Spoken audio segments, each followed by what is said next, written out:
Soja bị ốm là do hôm qua con trai lớn và Nashima xô xát với cô. Giờ cô yêu cầu ông bố chồng đưa đi chữa trị. Ông bố chồng tìm đủ lý do để từ chối. Trước nói mình già không chăm nổi, sau lại nói chân tay không tiện, giờ đi lại cũng đã rất khó khăn.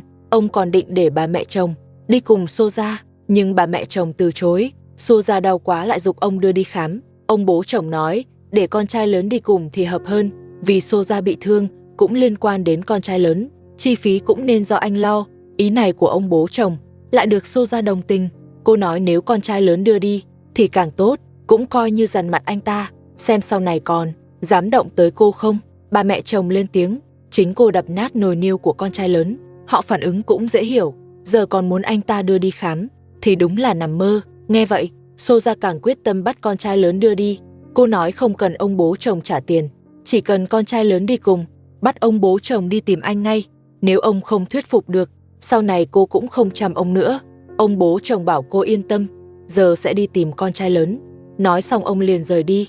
Khi ông đến chỗ con trai lớn, thấy anh đang sửa lại bếp, ông giả vờ không biết hỏi, không phải trước đó đã có bếp rồi sao? Sao giờ lại phải sửa?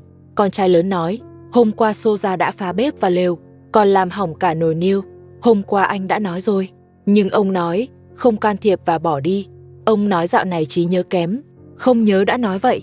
Hôm nay tới chỉ để xem tình hình, xem con trai lớn có cần giúp gì không. Con trai lớn nói, khung lều đã gãy, anh phải dùng dây buộc lại.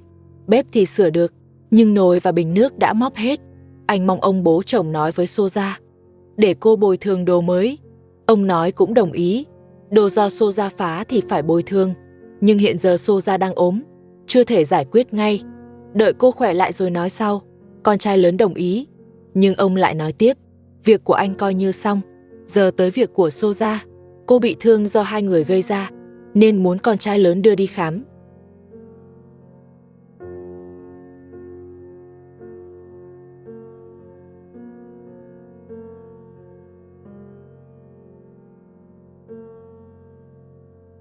Ông bắt đầu thuyết phục, hứa sẽ để Soja bồi thường toàn bộ thiệt hại cho con trai lớn, nhưng trước tiên phải đưa Soja đi khám.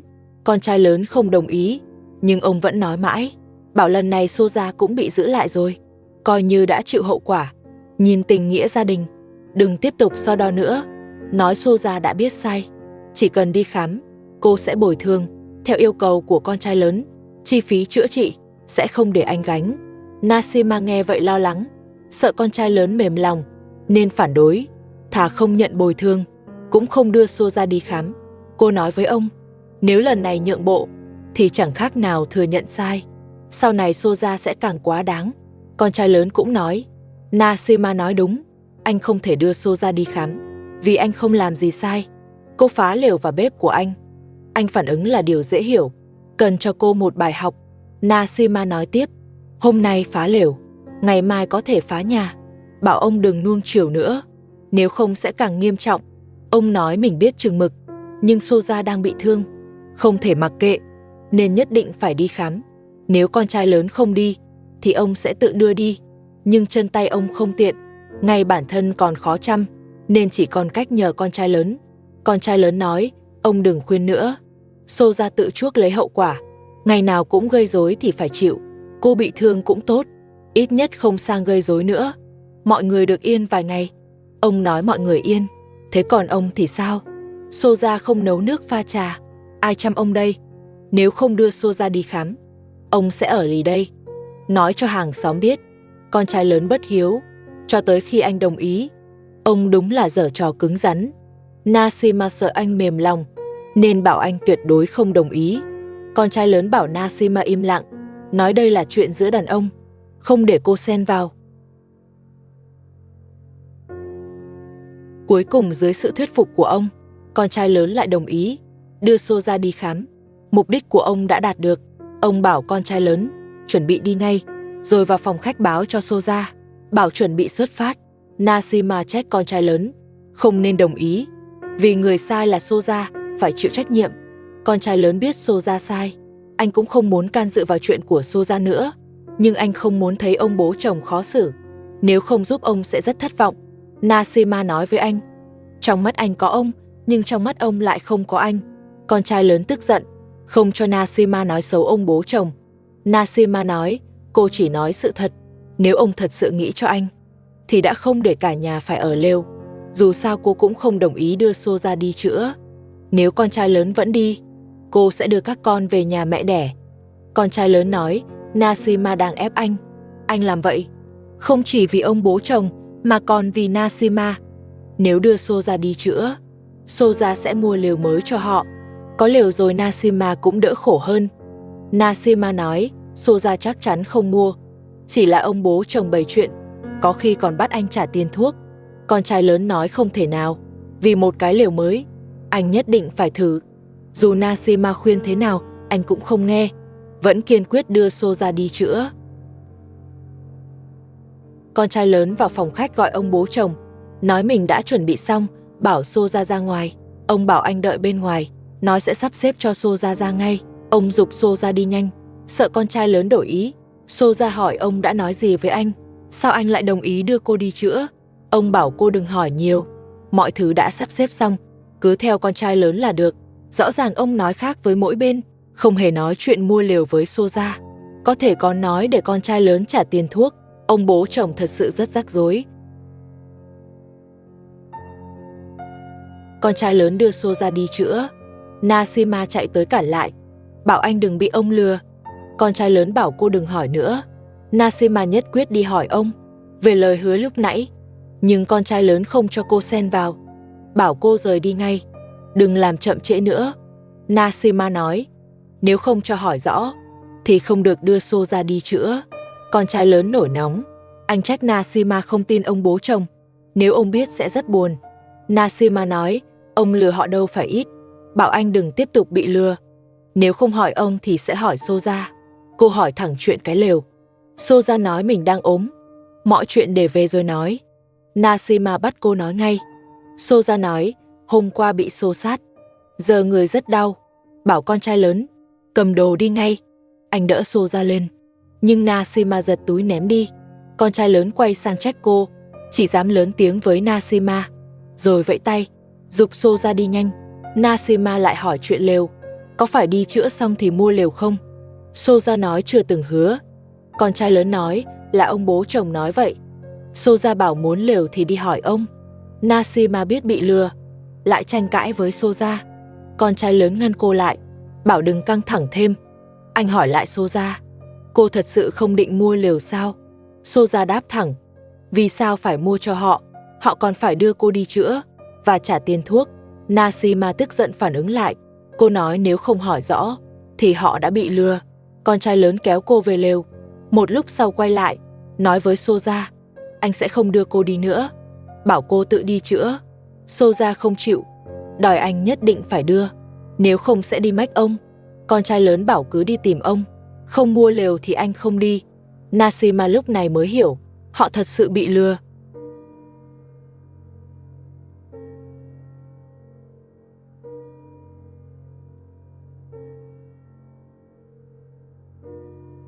Nasima bảo con trai lớn đi hỏi ông, xem cái lều đã hứa đâu rồi. Lúc đó Soja lại tới giục, bảo anh đưa cô đi chữa. Con trai lớn nói, chỉ vì cô hứa mua lều nên anh mới đồng ý, giờ không có lều thì thôi, bảo Soja tự đi, đừng bám lấy anh nữa. Soja lại đổi giọng, nói nhớ ra là có hứa, chỉ cần đi chữa về sẽ mua. Con trai lớn lại tin, kéo Soja chuẩn bị đi. Nasima chạy tới, yêu cầu Soja mua lều ngay. Nói con trai lớn dễ tin, nhưng cô thì không, phải mua trước rồi mới đi. Con trai lớn bảo Soja đã hứa, đừng ép thêm nữa. Nasima mắng anh quá ngây thơ. Con trai lớn nổi nóng, nói cô coi thường anh, hỏi vì sao gọi anh là ngốc, đợi lấy được lều rồi sẽ tính sổ sau, rồi lại kéo Soja đi. Nasima tiếp tục cản, bắt Soja đưa tiền mua lều, có tiền rồi mới đi. Con trai lớn lại ngăn cô, đỡ Soja tiếp tục đi. Ông bố chồng tới hỏi chuyện, sao vẫn chưa đi chữa? Nasima hỏi thẳng ông, vì sao lại lừa họ? Soja chưa từng hứa mua lều. Ông nói mình không nói dối, chính Soja đã đồng ý, về sẽ mua. Nasima nói, Soja đã phủ nhận. Soja vỗ vai con trai lớn, nói cô chưa từng hứa, sẽ không mua lều. Con trai lớn buông tay, bảo Soja tự đi chữa. Ông trách Soja, Sao không nói dối cho xong? Giờ thì chẳng ai đưa cô đi nữa. Hỏi chẳng lẽ để ông đưa? Soja nằm khóc. Một lúc sau đứng dậy. Đòi ông đưa đi. Ông nói không có tiền. Nếu không vì Soja lỡ lời, con trai lớn đã đưa cô đi rồi. Giờ ông cũng mặc kệ.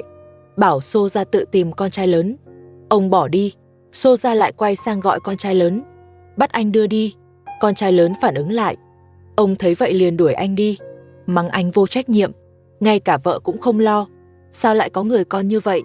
Ông cầu nhàu vài câu. Cuối cùng đành tự đưa Soja đi chữa. Mọi chuyện tạm thời khép lại.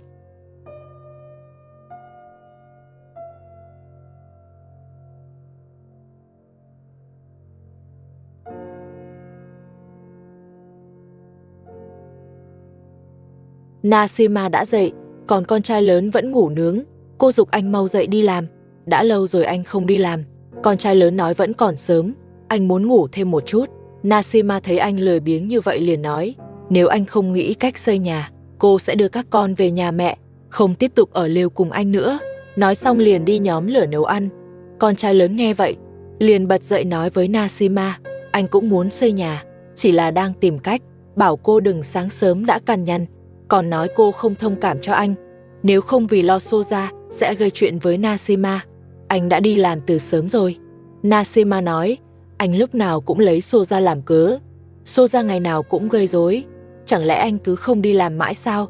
Cứ thế này thì lấy gì mà sống? Anh cũng không còn nhỏ, phải có trách nhiệm. Cô giục anh ra ngoài, rửa mặt rồi đi làm. Con trai lớn vươn vai đi ra, nói ở lều rất khó chịu, đêm qua ngủ không ngon, sáng sớm đã bị gọi dậy.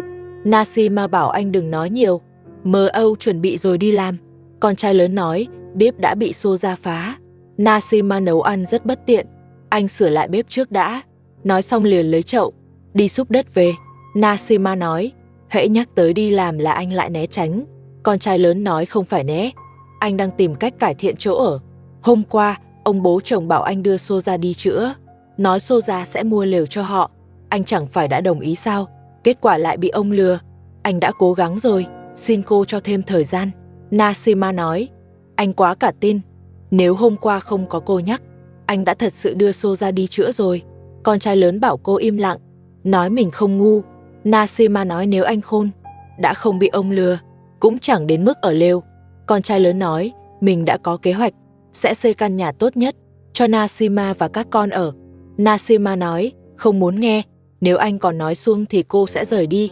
Con trai lớn nói nếu cô đi, sau này anh xây xong nhà, sẽ không cho cô ở, bảo cô nghĩ cho kỹ. Nashima chỉ vào cái lều, nói không phải cô không tin anh, mà là anh không cho cô hy vọng. Với thái độ hiện tại của anh, rất khó xây được nhà. Con trai lớn nói, ngày mai sẽ đi làm, rồi mượn tiền ông chủ xây nhà, bảo cô tin anh sẽ cho cô ở nhà đàng hoàng. Anh lại tiếp tục hứa hẹn, nói mai sẽ đi làm, rồi vay tiền xây nhà. Nashima nói, cô đã không còn tin nữa, quyết định đưa các con rời đi. Con trai lớn nổi nóng, làm đổ chậu cát lên người cô, không cho cô nhắc tới con, cũng không cho rời đi. Nashima nói anh lừa dối, còn lớn tiếng với cô. Anh nói cuộc sống ra nông nỗi này là do Nashima gây ra. Cô hỏi mình đã sai ở đâu. Anh nói mỗi lần Soja tới, đều vì Nashima. Nếu cô không chọc Soja, thì đã không có chuyện. Ai cũng biết Soja thế nào. Lần nào cũng là Soja gây sự trước. Anh không quản được Soja, lại đổ lỗi cho Nashima, chỉ dám bắt nạt cô. Con trai lớn lại nói, mình đói bảo cô nấu ăn. Nashima nói đói thì tự nấu. Anh lại nổi nóng, bắt cô đi nấu ăn ngay. Người kể chuyện cũng không banh anh, chỉ giỏi lớn tiếng trong nhà, đổ hết lỗi lên vợ, không tự nhìn lại mình, chỉ dám làm căng trong nhà. Nashima chịu đủ rồi. Cô phản kháng lại, nói anh chỉ biết ức hiếp cô, có giỏi thì xây nhà cho cả nhà ở. Con trai lớn nói, mình đã nói rồi, sẽ tìm ông chủ, vay tiền xây nhà, sau đó anh giục cô nấu ăn. Nashima không làm. Cô nói anh, NGI nào cũng không đi làm, ai mà cho anh vay tiền, bảo anh đừng mơ mộng nữa. Trước tiên hãy đi làm cho ổn định, có tiền rồi, mua lều lớn hơn cũng được, còn hơn chu chung lều nhỏ. Con trai lớn nghe, thì bực bội đẩy cô đi làm, bảo cô kiếm tiền mua lều. Nashima nói, đàn ông phải có trách nhiệm, sao lại bắt cô kiếm tiền. Con trai lớn nói đi làm rất mệt, Từ nay anh sẽ ở nhà làm việc nhà, còn Nasima đi làm. Nasima nói, giờ mới thấy anh vô lý, trước đây sao không nhận ra. Anh lại lớn tiếng với cô.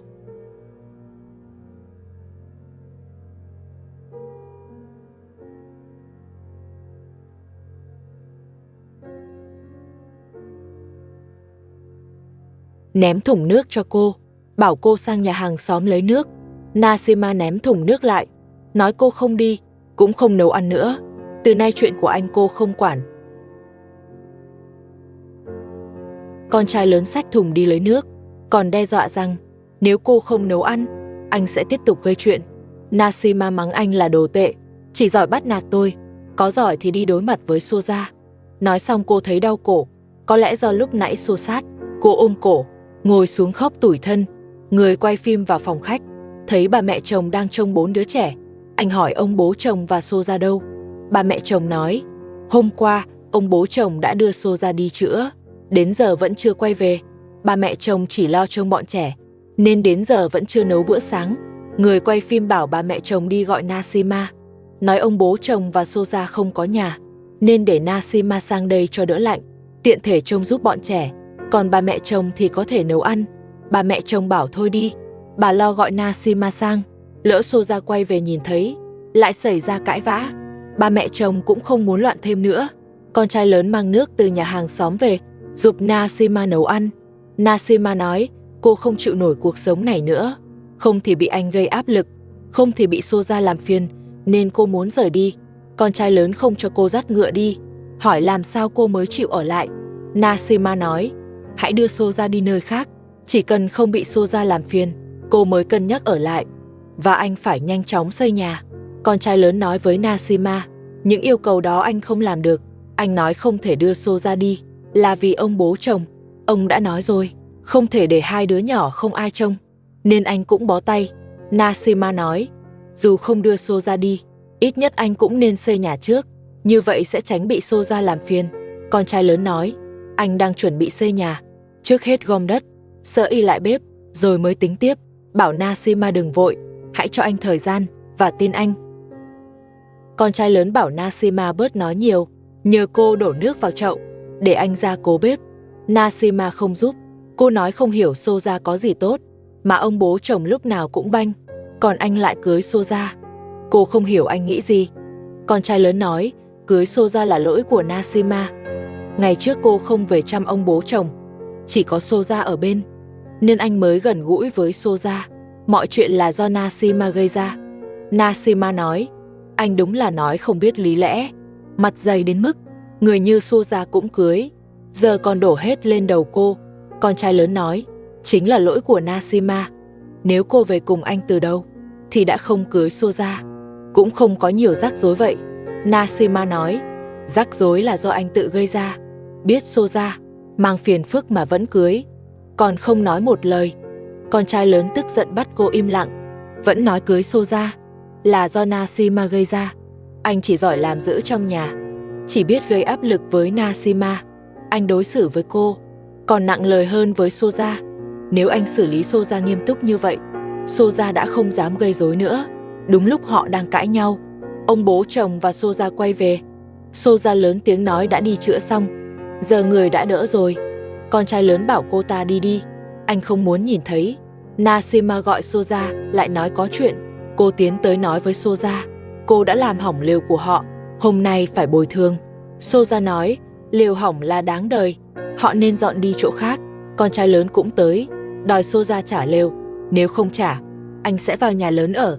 Soja nói, nhà lớn là của cô ta, còn họ chỉ xứng ở lều hỏng.